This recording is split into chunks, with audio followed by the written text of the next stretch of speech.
Alhamdulillah. Alhamdulillahilladzi khalaqal mauta wal hayata liyabluwakum ayyukum ahsanu amala. Asyhadu an la ilaha illallah wahdahu la syarika lah. Wa asyhadu anna Muhammadan abduhu wa rasuluh. Allahumma salli wa sallim wa syarif wa karim wa azim ala sayyidina Muhammadin. Salatan takunu lana likulli usrin yusra wa likulli hammin farraja wa likulli da'in dawa'a wa likulli saqamin shifaa wa ala alihi wa sahbihi wa barik wa sallim amma ba'd. Fa ya ibadallah ittaqullaha mastata'tum wasma'u wa atibu wa anfiqu khairan li anfusikum waf'alul khaira la'allakum tuflihun. Usikum wa nafsi bitaqwallahi faqad fazal muttaqun. Faqad qala Allah ta'ala fi muhkami tanzilihi wa huwa asdaqul qailin. A'udzu billahi minasy syaithanir rajim. Bismillahirrahmanirrahim.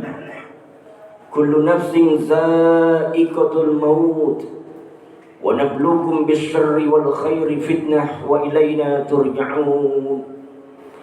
Shadaqallahul azim. Ma'asyiral muslimin, sidang Jumat rahimakumullah. Lewat mimbar yang mulia ini khatib mengajak khususnya pribadi khatib dan hadirin. Marilah kita senantiasa meningkatkan kualitas amal ibadah, keyakinan, kecintaan dan ketakwaan kita kepada Allah. Dengan wujud nyata realisasi amal, semakin meningkatnya ruku, sujud, iktikaf, qiyamul lail, infak, sedekah, melaksanakan perintahnya dan menjauhkan larangan Allah. Mudah-mudahan hidup yang singkat dan sementara ini menjadi hidup yang bermakna, bermanfaat, penuh hikmah, penuh maaf, ampunan, ridho dan berkah dari Allah, dicintai oleh Allah, dan kita pun mencintai Allah. Amin ya rabbal alamin.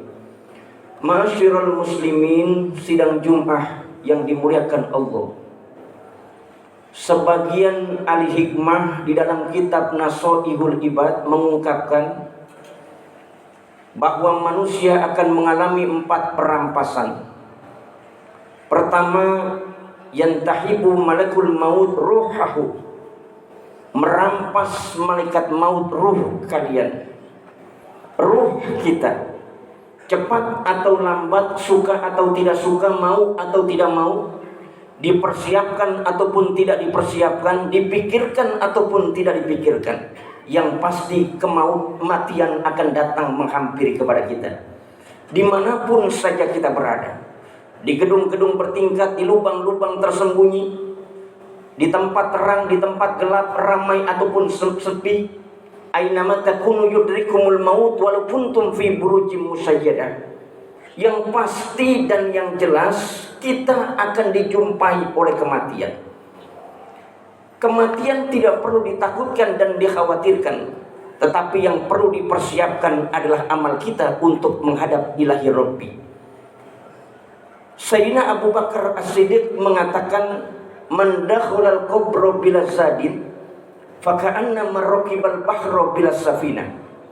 Siapa orang yang masuk kubur tanpa bekal, seperti mengarungi samudra tanpa kapal, tentu mengalami kepayahan dan kerugian yang begitu besar ketika seseorang sudah menghadap kepada ilahi Rabbi. Yang pasti kita akan mati. Yang kaya mati, yang miskin mati, yang kuat mati, yang lemah mati. Yang kuat mati, yang lemah mati. Semuanya akan berjumpa kepada Allah. Kullu nafsin za'iqatul maut. Setiap yang bernyawa pasti akan merasakan kematian. Wa nabluukum bisyarri wal khairi fitnah wa ilaina turja'un. Dan bakal kami uji kalian dengan keburukan dan kebaikan, yang merupakan sebenar-benar ujian, dan kalian akan dikembalikan kepada Allah Subhanahu wa taala.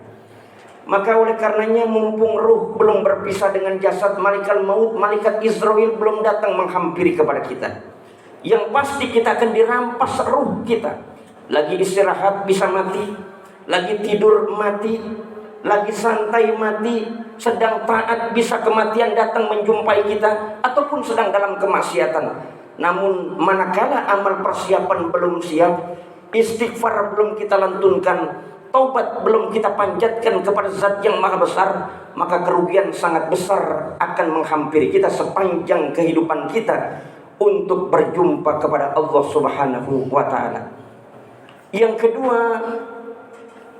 wayantahibul warasatu malahu, dan merampas ahli waris hartamu. Ketika seseorang meninggal dunia, maka sudah bisa dipastikan ahli waris kita, anak-anak kita, orang-orang yang kita cintai, mereka yang kita besarkan dengan penuh kasih sayang dan kecintaan, penuh kelembutan. Auladuna simaru qulubina, anak-anak kita adalah buah hati kita. Maka ketika kita meninggal dunia, mereka akan datang merampas harta yang kita punya. Mobil kita diambil, motor kita diambil, rumah kita diambil, harta yang kita punya, investasi, emas, batangan, dolar, semua yang kita punya pasti akan dirampas oleh anak-anak kita.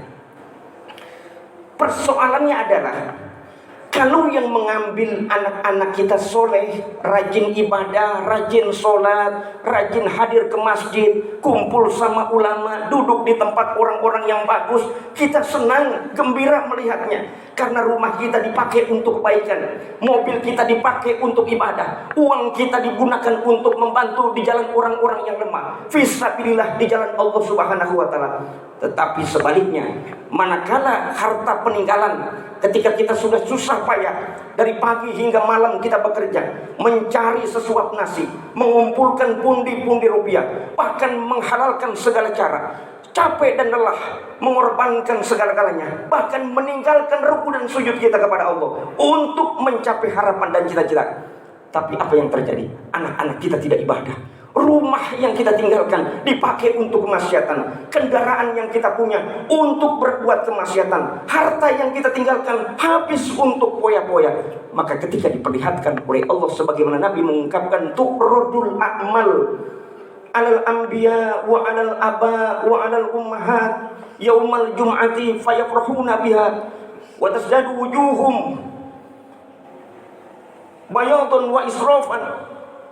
Diperlihatkan amal-amal seseorang kepada para nabi, kepada ayah dan ibunya pada hari Jumat, maka mereka bergembira dengan kegembiraan, dengan sangat-sangat gembiranya, bertambah wajahnya putih dan cemerlang.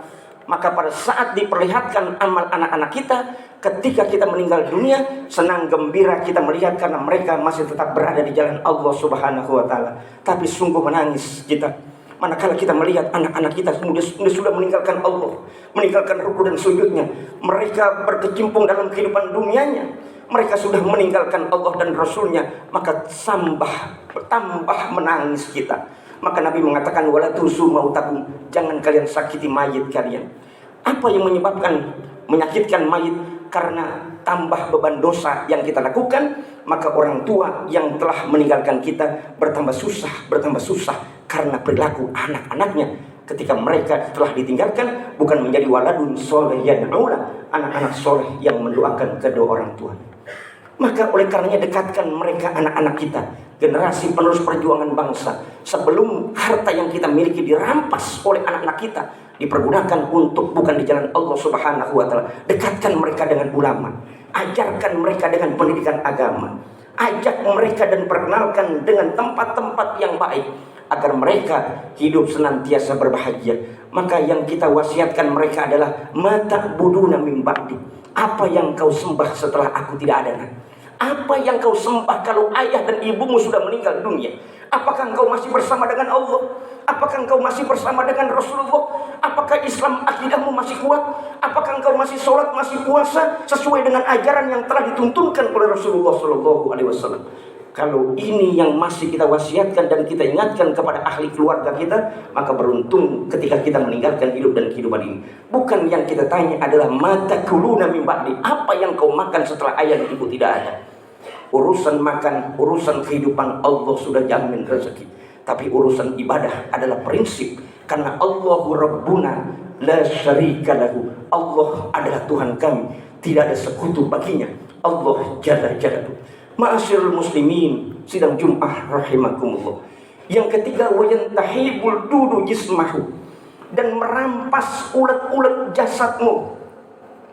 Ketika masjid menginformasikan, grup WA menyampaikan, saudara menyampaikan bahwa ada di tengah-tengah kita, keluarga kita, sahabat kita, orang yang kita cintai meninggal dunia, innalillahi wa inna ilaihi raji'un.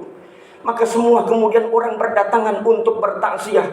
Yang dekat, yang jauh datang untuk bertakziah, untuk menyampaikan salam bela sungkawa atas kematian saudara keluarga yang kita cintai. Lalu kita menangis di hadapan saudara keluarga, orang tua, anak yang telah lebih dahulu meninggalkan kita.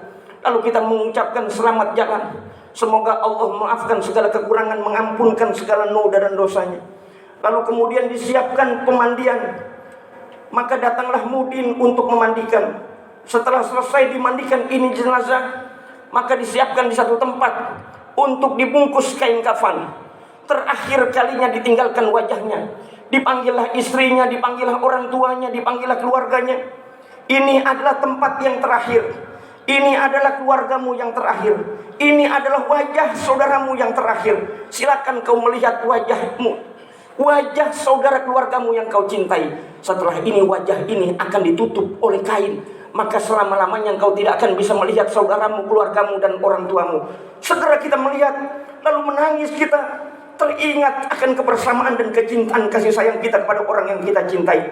Perlahan penutup wajah itu menutup wajah orang yang kita cintai. Lalu dibungkus, dimasukkan dalam keranda, diangkat secara perlahan-perlahan, dihantarkan ke masjid untuk disolatkan. Di masjid sudah siap orang-orang menunggu untuk mensolatkan. Lalu dibuatkanlah acara penghormatan perpisahan. Apakah saudara ini ada salah, ada kurang, ada khilaf, mohon dimaafkan. Kalau ada hutang, mohon diikhlaskan. Nanti persoalannya bisa mengunjungi dan menghubungi kepada saudara. Maka setelah disolatkan, salam perpisahan terakhir, wahidu la ilaha illallah, diangkat ini keluarga dan saudara kita menuju tempat pemakaman. Sampai di pemakaman, maka sudah dipersiapkan lubang. Orang-orang sudah menunggu dan menanti kedatangan jenazah tersebut. Dimasukkan secara perlahan-perlahan, diturunkan secara perlahan-perlahan. Lubang sudah siap dengan berdiameter sangat kecil sekali. Dihadapkan menuju hadap kiblat, dimiringkan, ditutup dengan dinding papan. Setelah itu kemudian sudah selesai semuanya dengan tata cara yang dilakukan, maka diuruklah dengan tanah. Ada yang kemudian diazankan sebelumnya, ditutuplah dengan tanah, diinjak-injak dengan tanah. Tidak boleh injaknya pelan-pelan. Semua yang menginjak dengan keras, tidak ada maaf saya injak, semuanya menginjak. Tidak akan bisa berlari kita ketika sudah masuk di dalam kubur. Sampai rapat, sampai tinggi, sudah mencapai permukaan. Apa yang terjadi? Sudah selesai semuanya prosesi pemakaman, ditaburkan bunga, salam penghormatan terakhir, sudah didoakan, meninggalkan semuanya, menuju rumah masing-masing, mobil meninggalkannya, motor meninggalkannya, istri meninggalkannya, anak kemudian semua berpulang ke rumah, hanya sendirian si jenazah di dalam kubur. Maka gilirannya wayantahibul dulu jismahu, dan merampas ulat-ulat jasadnya. Badan yang kita sombongkan, rambut ikal hitam kita, wajah kita, tangan kita, kaki kita, semua jasad yang sombong kita berjalan di muka bumi ini. Maka giliran ulat yang akan menyantap badan tubuh kita yang hebat, yang merasa perkasa, gilirannya habis semuanya dimakan ulat badan kita. Wa yantahibu dudu jismahu, dan merampas ulat-ulat badan kita. Kita gak bisa berlari, kita gak bisa meninggalkan kehidupan ini, kita gak bisa berteriak, kita gak bisa segala-galanya. Karena itu adalah mangsa dan perampasan oleh ulat. Yang terakhir, wa yantahibul khusmahu amahu, dan merampas orang-orang yang pernah dirampas hak-haknya ketika di dunia. Maka di hari kiamat kita pun akan kembali dirampas hak-haknya tersebut. Maka mumpung kita masih sehat, mumpung kita masih panjang umur, ruh belum berpisah dengan jasad, dan belum terjadi perampasan terhadap diri kita, mari kita ingat, mari kita muhasabah. Apalagi saat ini kita sudah berada di bulan Sya'ban untuk menunaikan ibadah suci di bulan suci Ramadan untuk persiapan istighfar, pertobatan kita kepada Allah agar hidup kita bermakna, bermanfaat dan diberkahi oleh Allah Subhanahu wa taala. Barakallahu li wa lakum fil Qur'anil azim wa nafa'ani wa iyyakum bima fihi minal ayati wa dzikril hakim. Taqabbalallahu minni wa minkum tilawatahu innahu huwal ghafurur rahim.